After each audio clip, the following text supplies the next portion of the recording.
फिल्मों में कहते हैं कि प्यार की कोई सीमा नहीं होती है, लेकिन सीमाएं तो नफ़रत की भी नहीं होती है। आज की ये कहानी है प्यार, पैसे और मर्डर की। ये कहानी है वंदना कलिता की।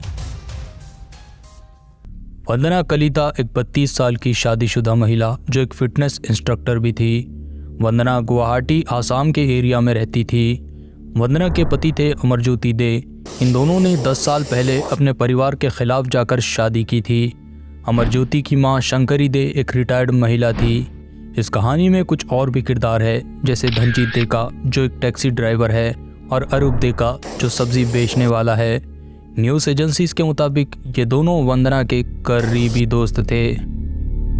वंदना की सास शंकरी दे के पास काफ़ी सारी प्रॉपर्टी और कई सारे बैंक्स में पैसे भी थे, लेकिन वो वंदना और उसके पति से अलग रहती थी। हमारी कहानी की शुरुआत होती है 26 जुलाई 2022 से।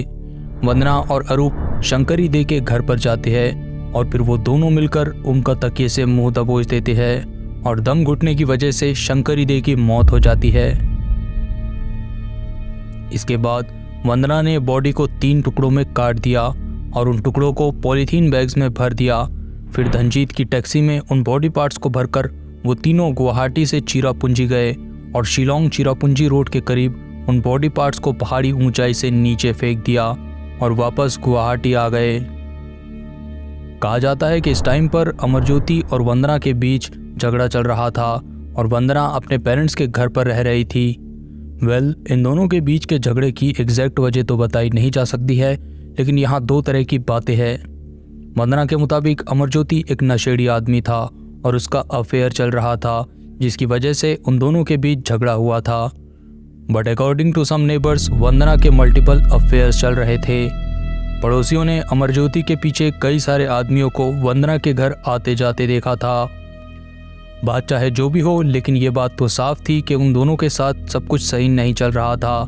लेकिन आगे जो होने वाला था इसका किसी को अंदाज़ा भी नहीं था।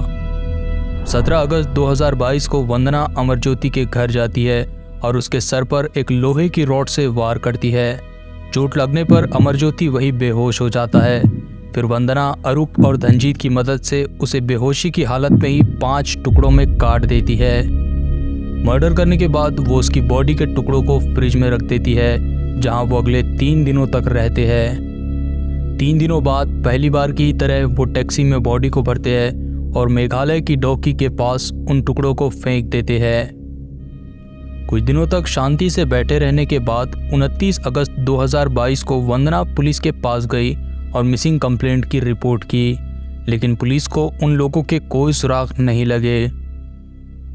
नवंबर 2022 में शंकरी के भतीजे निर्मल्या दे ने पुलिस को कंप्लेंट की। उसने बताया कि लापता होने के बावजूद भी शंकरी के एटीएम कार्ड को इस्तेमाल करके उससे पैसे निकाले जा रहे हैं। 14 फरवरी 2023 को एक अजीब बात हुई, जहां वंदना गुवाहाटी कमिश्नर ऑफिस में गई ताकि वो पुलिस को इस मामले को सॉल्व करने का प्रेशर बना सके। वहीं दूसरी ओर निर्मल्या सीआईडी के पास गए।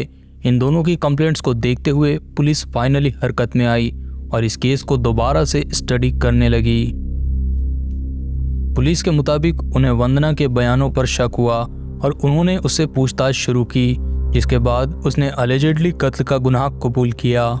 इसके बाद पुलिस ने बाकी 2 लोगों को भी अरेस्ट कर लिया। पुलिस ने शंकरी दे की बॉडी रिमेन्स को ढूंढ निकाला, साथ ही उस टैक्सी को भी जब्त कर लिया जिसमें बॉडी को ले जाया गया था। पुलिस को वंदना के पास से उसकी सास का एटीएम कार्ड भी मिला। आखिरकार डोकी मेघालय से अमरज्योति दे के बॉडी रिमेन्स भी मिल गए। ये केस अब भी एक्टिव है और इसमें कई सारे मोड़ आ सकते हैं। फिलहाल पुलिस के मुताबिक वंदना एक खूनी है, जबकि वंदना के मुताबिक पुलिस उसको फ्रेम करने की कोशिश कर रही है। कौन सही है और कौन गलत, इसका फैसला अब कोर्ट में होगा। लेकिन 2 लोगों की यहाँ जान वक्त से पहले छीन ली गई है, जो सबसे बड़ी बात है।